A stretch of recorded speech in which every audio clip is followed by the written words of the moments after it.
હવે કોમર્સ કાઈ નહીં હો, એને મારે 12મા પછી સીધી સરકારી નોકરીની તૈયારી જ કરાવવા માંડવાની. સરકારી ખુરશી ઉપર બેઠી બેસીને તમે ફાંદ કાઢી નાખી. મારે એને બિઝનેસ વુમન જ બનાવવી છે. ફાંદો તો નીકળે જ ને.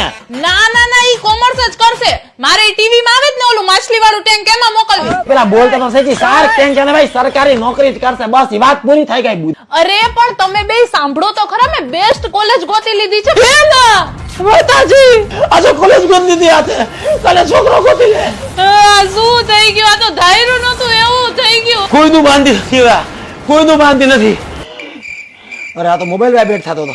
હવે સરકારી નોકરીઓ બાજુ જાયદાદ માંથી બે દખાય. અરે પણ તમે બે સાંભળો તો ખરા, પંચશીલ કોલેજમાં BCom, BCA, BBA, BSc, BEd જેવા કોર્સની સાથે સાથે સીએ, સીએસ અને જીપીએસસી ની તૈયારી કરાવે છે. બેટા કોલેજ હાજી ડેમ પાસે મૈકામાં છે, લેવા મૂકવાનું કેમ કરશું આપણે? અરે પણ મમ્મી, ગર્લ્સ ને આખા રાજકોટમાં ગમે ત્યાંથી ફ્રી ટ્રાન્સપોર્ટેશન આપે છે, એટલે હું પંચશીલ કોલેજમાં જ જઈશ.